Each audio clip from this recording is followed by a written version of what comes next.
Assalamualaikum warahmatullahi wabarakatuh. Ketemu lagi dengan saya Bapak Pandu Prayogo, tentunya dalam pelajaran PKLH. Pada kesempatan kali ini kita akan membahas tentang PKLH bab 2, yaitu Lindungi Tanahku. Nah, pada bab ini terbagi menjadi 3 episode. Nah, kali ini kita akan bahas episode pertama.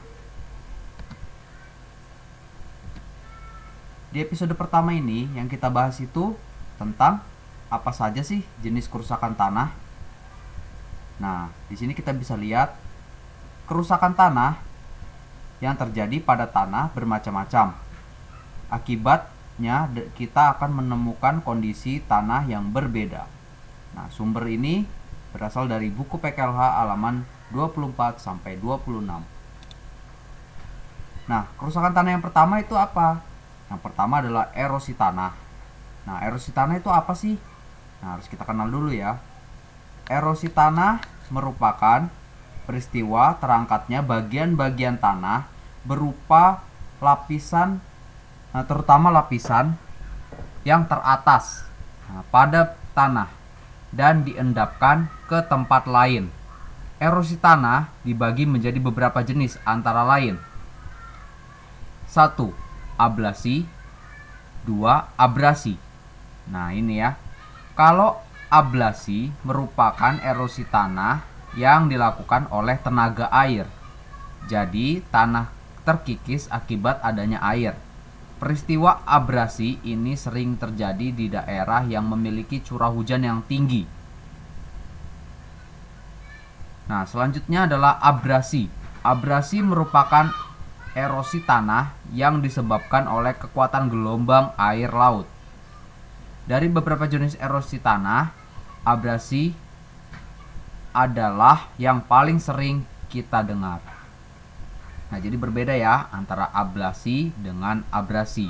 Kalau ablasi disebabkan oleh tenaga air, sedangkan kalau abrasi disebabkan oleh gelombang air laut ya. Sumber ini berada di halaman buku PKLH halaman 24. Yang kedua adalah lahan kritis. Nah, ini lahan kritis itu apa? Kita bisa lihat di sini. Lahan kritis adalah kondisi tanah yang telah kehilangan kesuburan sehingga mengakibatkan penurunan fungsi sebagai sarana pendukung kehidupan. Timbulnya lahan kritis ini disebabkan oleh beberapa hal antara lain. Nah, jadi penyebab dari lahan kritis ini ada dua ya. Yang pertama adalah kerusakan hutan, yang kedua adalah kegiatan pertambangan. Nah, kerusakan hutan ini apa sih ya yang menyebabkan lahan kritis? Kenapa dia bisa menyebabkan lahan kritis? Kita lihat di sini. Beberapa kegiatan yang mengakibatkan kerusakan pada hutan yang pada akhirnya menyebabkan lahan kritis antara lain penebangan liar. Nah, jadi penebangan liar itu termasuk merusak, membuat kerusakan hutan ya, sehingga menyebabkan lahan kritis. Yang kedua adalah kebakaran hutan dan pertanian sistem ladang berpindah. Nah, ini ketiga penyebab kerusakan hutan ini menyebabkan lahan kritis ya. Yang selanjutnya adalah kegiatan pertambangan. Nah, ini kegiatan pertambangan juga dapat menyebabkan lahan kritis ya. Kita memperoleh barang tambang dengan menggali tanah. Nah, jadi apabila tidak berhati-hati akan mengakibatkan lahan kritis. Lahan kritis akibat kegiatan pertambangan terjadi karena hilangnya vegetasi penutup lahan, perubahan topografi, dan perubahan struktur lapisan tanah. Nah, jadi di sini kegiatan pertambangan itu juga dapat menyebabkan lahan kritis. Kenapa? Karena tumbuh-tumbuhan yang di atas, kita menambang di dalam tanah, bukan di atas tanah. Nah, kalau kita ingin menambang di dalam tanah, kita harus menggali terlebih dahulu. Nah, maka dengan menggali itu, tumbuhan-tumbuhan yang di atas tanah itu harus disingkirkan terlebih dahulu sehingga tanah bisa terbuka ya. Lalu kita bisa menggali dengan aman ya. Nah, maka dari itu karena tumbuhan-tumbuhannya dihilangkan menyebabkan lahan kritis ya, sehingga tanah menjadi rusak dan kehilangan kesuburan.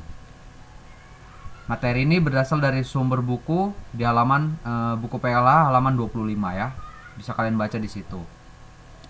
Selanjutnya kita ke yang ketiga, yaitu adalah pencemaran tanah. Nah, ini pencemaran tanah merupakan gangguan keseimbangan pada tanah yang disebabkan oleh masuknya polutan hasil kegiatan manusia.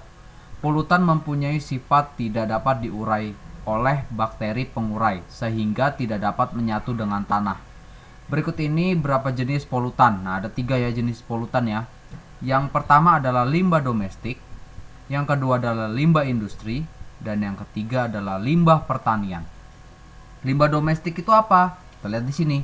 Limbah domestik merupakan benda atau bahan tidak dipakai yang dihasilkan oleh kegiatan rumah tangga ya, baik berupa limbah padat, cair maupun gas. Contoh limbah domestik adalah bungkus deterjen, air bekas cucian, bungkus makanan dan sebagainya ya. Nah, ini termasuk limbah domestik ya. Jadi limbah-limbah yang dihasilkan oleh kegiatan rumah tangga ya disebut limbah domestik. Berbeda dengan limbah industri. Kalau limbah industri itu adalah limbah yang merupakan dihasilkan oleh kegiatan produksi suatu industri ya. Jadi kalau limbah domestik itu dihasilkan oleh rumah tangga ya, contohnya anak-anak sedang mencuci baju. Nah, itu kan ada bekas air sabunnya. Nah, itu kalian buang. Nah, itu merupakan limbah domestik ya, limbah yang dihasilkan oleh seseorang ya, perorangan di rumahnya masing-masing ya.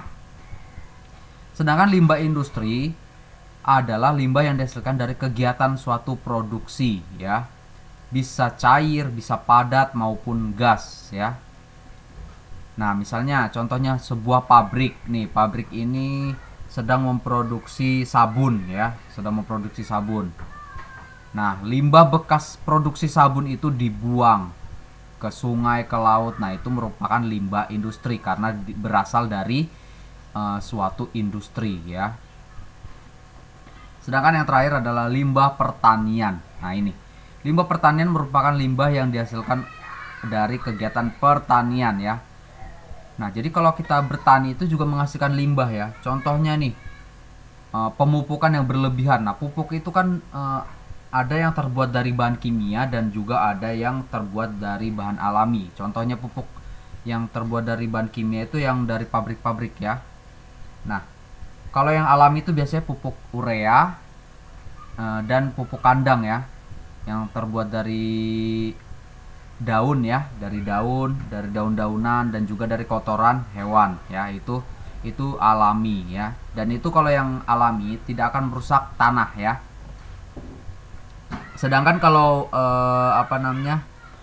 pupuk-pupuk yang berasal dari pabrik itu dibuat menggunakan bahan kimia ya. Nah, itu kalau kita memupuknya terlalu berlebihan, maka tanah akan menjadi rusak. Memang cepat tumbuh, namun nanti berefek buruk pada tanahnya. Jadi tidak bisa ditanamin lagi nanti tanahnya ya.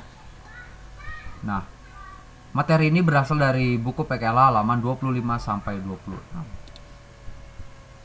Nah, ini ya peristiwa yang terjadi, tanah longsor yang terjadi di daerah Kota Balikpapan ya, yang disebabkan oleh hujan deras.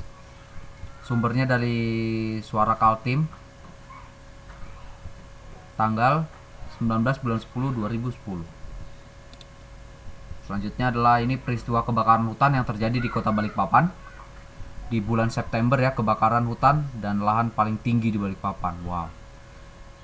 Bersumber dari tribunkaltim.co pada tanggal tanggal 16 bulan 9 tahun 2019. Lalu pencemaran minyak ya di hutan mangrove.